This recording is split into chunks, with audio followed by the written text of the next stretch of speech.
मसला ये है जो बयान सामने आया है वो तो 164 के तहत तो ज़ाहिर है मजिस्ट्रेट के दस्तखत हों, इसके अलावा दीगर डॉक्यूमेंट्स हों। ये तो आज़म खान का बयान नहीं है, ये तो किसी ने कोट किया हुआ है आज़म खान को, जो सूरत हाल सामने आई है। तो 164 के तहत जो बयान हुआ है वो क्यों नहीं सामने आया है? वो आपने देखा? नहीं, ऐसा नहीं है। नहीं, ऐसा नहीं है। उसने एक बयान अपना दफ़ा 164 के तहत जो है वो बयान करवाया है अपना मजिस्ट्रेट के सामने, असिस्टेंट कमिश्नर के सामने, और उसमें उसने ये भी बताया है कि मैं जो है वो कहाँ पे रहा हूँ और मेरी इससे पहले जो है वो क्या पोजीशन थी। और उसने इस बात को वाज़ेह किया कि मुझे किसी ने अगवा नहीं किया, मैं अपनी मर्ज़ी से जो है वो इस परेशानी की वजह से कि जब मुझे नोटिस वगैरह आ रहे थे FIA की तरफ से, कुछ तकरीबन 6 नोटिस उनको, ये इंक्वायरी जो है वो इंक्वायरी नंबर जो है वो 111/, जो है वो 30/11/2022, ये फेडरल कैबिनेट की मंजूरी से ये इंक्वायरी जो है ये FIA ने शुरू की थी। तो उसने कहा कि मैं इस इंक्वायरी में जो है वो अपना बयान रिकॉर्ड करवाना चाहता हूँ। उसके बाद फिर वो FIA के ऑफिस में आए हैं, वहाँ पे आके उन्होंने ख़ुद अपना बयान जो है वो डिक्टेट करवाया है, उसको तहरीर में लाया गया है। उसके बाद उसने उसको पढ़ा है, पढ़ने के बाद नीचे अपने दस्तखत किए हैं।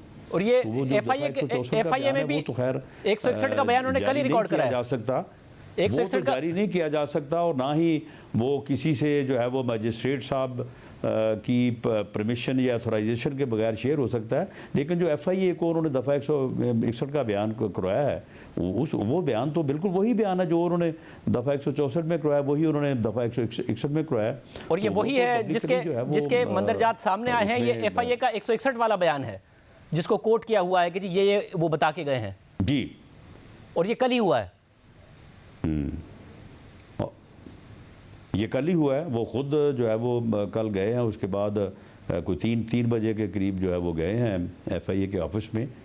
वहाँ पे जो जॉइंट इंक्वायरी टीम है उसके जो सरबराह हैं डायरेक्टर FIA, उसके सामने वो पेश हुए हैं। वहाँ पे जाकर उन्होंने बयान करवाया, उस बयान को उन्होंने ज़ब्त तहरीर में लाए हैं वो, और वो टाइप बयान है, उसके नीचे उन्होंने अपने दस्तखत किए हैं। और 164 के तहत बयान, और उसमें ये सारी चीज़ें कोई FIR थी, FIR के बाद चीज़ें उसमें दर्ज हैं। FIR के बाद 164 का बयान होता है ना राना साहब? कोई FIR थी? नहीं, कोई सील FIR है आप लोगों के पास जो पब्लिक के सामने नहीं आई? नहीं, सुन लें, नहीं, दफ़ा 164 का बयान जो है, क्योंकि वो जो रिट की थी इन्होंने इस्लामाबाद हाई कोर्ट में, वो रिट जो है वो रेफ़र हुई थी थाना कोसार को। तो इन्होंने थाना कोसार में उस रिट के सिलसिले में जाके अपना बयान दिया कि मैं हाज़िर आया हूँ, मुझे किसी ने अगवा नहीं किया, मैं कोई मिसप्लेस नहीं था। और साथ ही उन्होंने जो है वो वहाँ पे अपना जो है वो बयान दफ़ा 164 का जो है वो रिकॉर्ड करवाया। और उसके बाद फिर वो ख़ुद जो है वो FIA में जाके उन्होंने, क्योंकि इनको 6 नोटिस पहले जारी हुए थे और ये पहले बैरून मुल्क थे, उसके बाद ये वापस आए, 6 नोटिस इनको जारी हुए, लेकिन ये पेश नहीं हुए FIA के।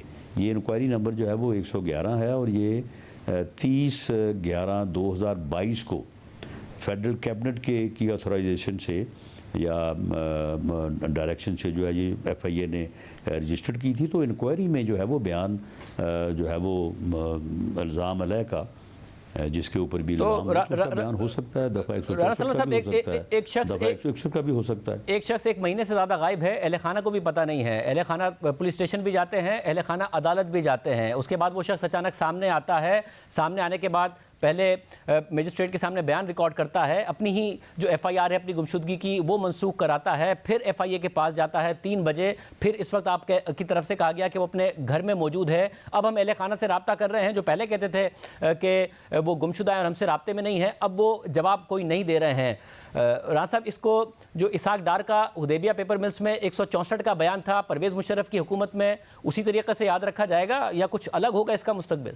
नहीं, इसमें देखें जो भी एक बयान होता है वो सिर्फ बयान की हद तक बात नहीं रहती, कुछ सर्कमस्टांसेस भी होते हैं, कुछ जो है वो कोरैबोरेटिव एविडेंस होती है। आप मुझे बताएं कि ये साइफर वाली बात जो है ये सिर्फ इस बयान से जो है वो ये साबित होती है, बल्कि ये बयान जो है इससे पहले जो सबूत मौजूद हैं साइफर के मतलब जो एविडेंस जो है वो यानी इररिफ्यूटेबल जो अपना एविडेंस मौजूद है, उसमें वो इनके ऑडियो मौजूद है, दूसरे लोगों के बयान मौजूद हैं जिनकी आज तक कोई तरदीद जो है वो नहीं कर सका, तो उनको जो है ये इंडोर्स करता है, ये बयान उनको स्ट्रेंथन करता है। तो ये तो ऐसा तो नहीं है कि जी बस इस बयान के अलावा तो कोई इससे मुतल्लिका मामला नहीं है। तो ये बयान जो है, ये इस बयान ने उस पूरी कहानी को जो है वो जिस तरह से वो कहानी सामने आई, जिस तरह से इमरान खान का बयान सामने आया, दूसरे लोगों के बयान सामने आए, जिस तरह से उसने कहा कि मैं जो है वो इसके साथ जो है मैं खेलूँगा, अब हम खेलेंगे, मीटिंग बुलाई गई। ये बयान इससे पहले जो सेक्रेटरी खारजा हैं उनका भी बयान जो है वो इस बारे में मौजूद है। तो इसने कोरॉबोरेट किया है, इसने उस सारी सूरत हाल को जो है वो साबित किया है। अगर तो बाकी मुतादिद रहनुमा थे, ऐसा तो नहीं है कि ये ऑल अलोन एक एविडेंस है। मुतादिद रहनुमा जो सामने आए, प्रेस कॉन्फ्रेंस की, उसके बाद घर चले गए, ये घर चले गए और 2 बयान रिकॉर्ड कराए। क्या मीडिया पे आने को तैयार नहीं थे ये कि अपना बयान और अपनी ये सारी बातें खुद मीडिया पर आकर अपनी ज़बानी कहते? नहीं, वो मीडिया पे ना इससे पहले आने को तैयार थे, ना वो कल आने को तैयार थे, ना वो आज आने को तैयार हैं। और आज़म खान साहब जो हैं वो कोई अनपढ़ आदमी या कोई वो बच्चे तो नहीं हैं, ही इज़ ए सीजनड अपना इंसान है, पढ़े लिखे हैं, ऑफिसर हैं, बड़ी आला पोजीशन पे रहे हैं, उन्हें हर चीज़ मालूम है कि दफ़ा 164 का बयान जो है वो क्या होता है। बाकायदा उसमें जो मजिस्ट्रेट ने उनसे क्वेश्चंस किए जो दफ़ा 164 के बयान की जो कंडीशंस हैं, तो उन सब को उन्होंने जो है वो आंसर किया। उन्होंने कहा कि मैं बाकायमी होशो हवास जो है वो मैं ये अपना बयान रिकॉर्ड करवा रहा हूँ, मुझे ये भी मालूम है कि ये बयान जो है वो मेरे ख़िलाफ़ जो है वो इस्तेमाल हो सकता है, लेकिन इसके बावजूद ये सच है और मैं इसको जो है वो रिकॉर्ड करवाना चाहता हूँ। मैं वॉलंटरली जो है वो थाने में आया हूँ और मैं ये बता रहा हूँ कि मुझे किसी ने अगवा नहीं किया, मैं I was not missing person. जो बयान के हक़ाइक़ हैं उस पर सवाल नहीं उठा रहा हूँ, क्योंकि ज़ाहिर है उसके हवाले से बहुत सारे हक़ाइक़, बहुत सारी ऑडियो लीक सामने आ चुकी हैं, खुद आज़म खान साहब की ऑडियो लीक सामने आ चुकी हैं, खुद इमरान खान साहब अपने बयानी पे यूटर्न ले चुके हैं। मगर जो आप कह रहे हैं वॉलंटियर उन्होंने किया है, इस पर ज़रूर सवाल उठा रहा हूँ कि आप कह रहे हैं कि बड़े पढ़े लिखे आदमी हैं, ज़ाहिर हैं, चीफ सेक्रेटरी खैबर पख्तूनख्वा रहे, फिर वज़ीर आज़म के प्रिंसिपल सेक्रेटरी रहे, एक ताकतवर शख्सियत थे। वो शख्सियत देख रही है पाकिस्तान में क्या हो रहा है, मगर मुल्क से वापस आते हैं, उसके बाद उन्हें 6 नोटिस सर्व हुए हैं, जवाब नहीं देते हैं, फिर गायब हो जाते हैं, अपने घर वालों से भी रब्ता नहीं करते हैं, फिर अचानक आते हैं 164 161 का बयान रिकॉर्ड करा देते हैं। उनका एक्सपीरियंस देखते हुए, उनका तजर्बा देखते हुए ये सब नॉर्मल लग रहा है आपको कि ये हो गया और ये हिस्ट्री में भी ऐसे याद रखा जाएगा कि बिल्कुल जेन्युइनली हुआ था, ना कि तारीख में ये उसका वही हाल होगा जो कि आप लोगों के केसेस का हुआ? नहीं, देखें शाहजेब, आपकी सारी इस जो आपने ये बात की है उसमें बुनियाद ये है कि जी वो अपने उनके घर वालों से वो रब्ता नहीं था। तो ये आप किस तरह से कह सकते हैं कि उनका अपने घर वालों से रब्ता नहीं था? उनका अपने घर वालों से रब्ता था। उनके भांजे ने आके कहा, जब आपने शहजाद इकबाल साहब के प्रोग्राम में ये कहा, आपने शहजाद इकबाल साहब के प्रोग्राम में कहा, तो अगले दिन उन्हीं के भांजे ने उनके प्रोग्राम में आके कहा कि ऐसा नहीं था। अगर उन्होंने इस बात को नहीं सुन लें, अगर उन्होंने मेरी इस बात की तायद नहीं की कि उनका घर वालों के साथ रब्ता था या नहीं था, तो उन्होंने आपकी बात की भी तो तायद नहीं की कि उनका घर वालों से रब्ता नहीं था।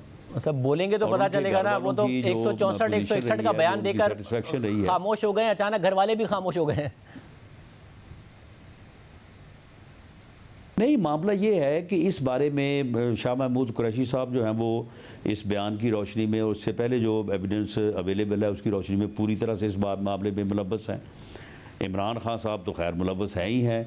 उन्होंने तो उस ऑडियो को भी जो है वो उसको भी जो है वो उन्होंने चैलेंज नहीं किया था, जिसमें वो कह रहे हैं कि जी ये बयानिया में मिल गया है तो अब इमाम इसके ऊपर जो है वो खेलेंगे। इसके अलावा जो असगर मजीद साहब थे जिनके हवाले से ये सारी बात जो है वो बनाई गई, उनका भी बयान जो है वो मौजूद है। उन्होंने भी इन हक़ाइक़ को मीटिंग बात हुई, कब मीटिंग हुई, मीटिंग में कौन कौन शरीक हुआ, वहाँ पे क्या क्या बात हुई, ये सारी चीज़ें जो हैं कोई ये ऐसा तो नहीं है कि आज़म खान साहब ने आज को आगे नई बात जो है वो कर दी है और इससे पहले कोई बात और तरह से, यही हकायक हैं, इससे पहले भी यही हकायक हैं। असद मजीद साहब ने नेशनल सिक्योरिटी कमेटी को, आज़म खान साहब ने भी उन्हीं हकायक के ऊपर जो है वो अब एविडेंस जो है वो दी है।